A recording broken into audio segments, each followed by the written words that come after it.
they might not give themselves credit. They might say, oh, well, the teacher was in a good mood, or it was an easy test, or the teacher likes my mother. And so another job in my program is to point out that they did it. Well, there's something you must have done right. And to help them start taking credit for the positive things they do. And then do this over and over again. And coordinate the environments, and that's where the school, family, youth worker comes in. As I say, I'm a learning theorist, I'm an environmentalist. I think a lot of what kids do is determined by the environment right in front of it. And the more of a kid's environment that one can coordinate with the same message, the more likely one is to change the kid's behavior. So our youth worker will work with the child, but right after working with the child, we'll tell the teacher, we just planned to, for this child to do their book report on this book. So watch to see if the child hands in a book report.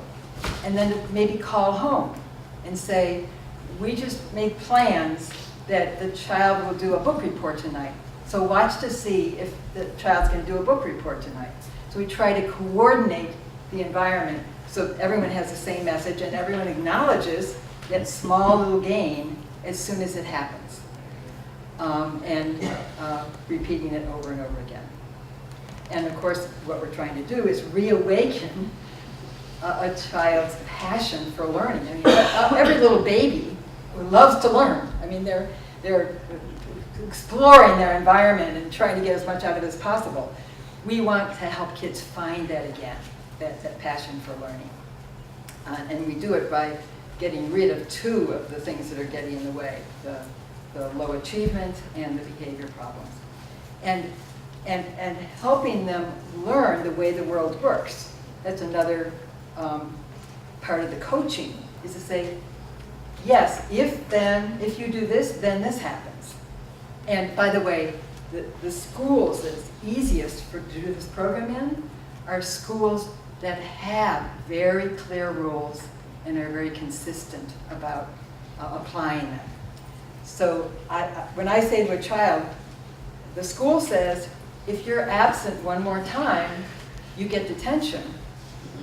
I sure hope the school's actually going to do that, because I lose my credibility with the child if the school isn't implementing their own policies. So it's easiest to work in a school where the school is systematic themselves in what they say they're going to do, they actually do. And we try to teach the youth the ways the world works. Why in schools? Well, first, of course, that's where the youth are. If one tries to get youth to come to an office or an agency, or even to stay after school, it's a challenge. And of course, I want to work with the youth who are least likely to keep an appointment, to stay one more minute in the school building than they have to. So by trial and error, I found I needed to go into the schools where the youth were and see them during the school day. I couldn't expect them to stay after school. I couldn't expect them to come and find me. I had to go find them. I mean, I would say to them, I'll see you next Tuesday at 2 o'clock. But if they didn't show up the next Tuesday at 2 o'clock, at 1 minute after 2, I walked out to their classroom and got them. Or of course, I'd have to ask the teacher, is it okay? You know, you're not having a big major test right now, are you? But I had to be working with the teachers so that they knew that, yes, and of course, for Johnny, it's not easy to have me walk in the classroom and have a teacher say, you know, like this in front of the whole class. So after a while, I was hoping Johnny would learn it'd be easier for him if he came the time that he was supposed to. But I will go 98% of the way to find the youth instead of asking them to develop, like, if they don't have good appointment keeping skills. I I'm not going to ask them to learn those skills in order for me to work with them. I'm going to start with them where they are and hope they learn the skills over the 2 years I'm working with them. Now, for schools, of course, having outsiders come in and saying, okay, we're going to do a program in your midst. We're going to take kids out of your class. We're going to find out what their records say. That can be very disruptive. And so I learned to respect schools. As a clinical psychologist, I didn't know a lot about what went on in schools until I started spending 4 days a week in them. I'll tell you, I have such respect right now for what school personnel do. It's a tough job. I'm not sure I could do it myself. And so I try very hard to make school personnel's life easier rather than harder by my presence in the schools. And I'm hoping that by my partnering with them to work with some youth that are sitting in the classroom and not doing much, that we all can benefit. For instance, I find that, you know, if a teacher is faced with 20 kids in the classroom and one has his head on his desk, the teacher can't stop teaching the other 19 in order to address the child with the head on the desk.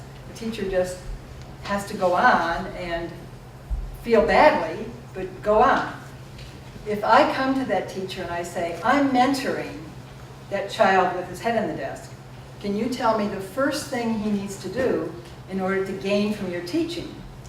And the teacher will say, take his head off the desk. I'll say, okay, that's the first thing we're going to work on. That's the first little step that we're going to work on. I find that the teacher then, knowing that they have a partner, can give that child some attention when he does take his head off the desk. Otherwise, the teacher might think, there's nothing I can do. This problem is too big for me to handle, you know, in the classroom.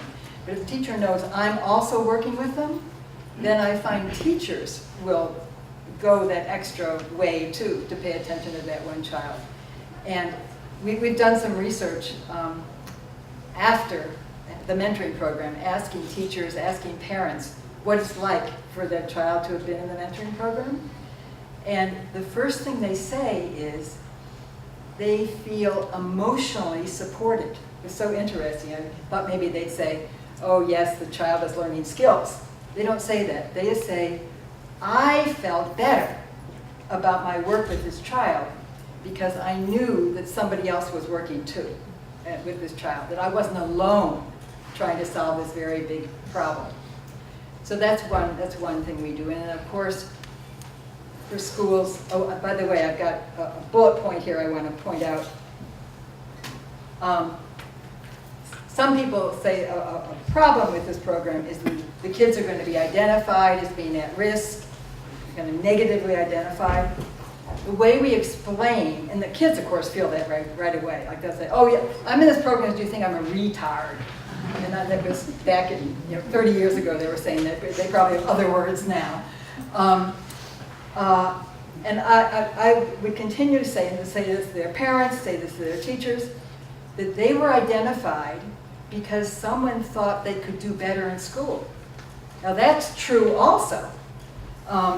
They wouldn't be in the program if somebody thought they were not capable of graduating from high school. So that's our explanation whenever the kids would show up and say, oh, you think I'm a retard. I say, no, you were chosen because somebody thought you could do better in school.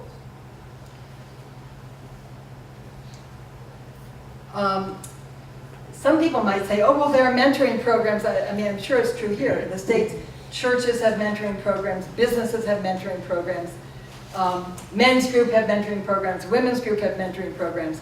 And so somebody might say, well, why another mentoring program? And what I find is other mentoring programs very often fade away.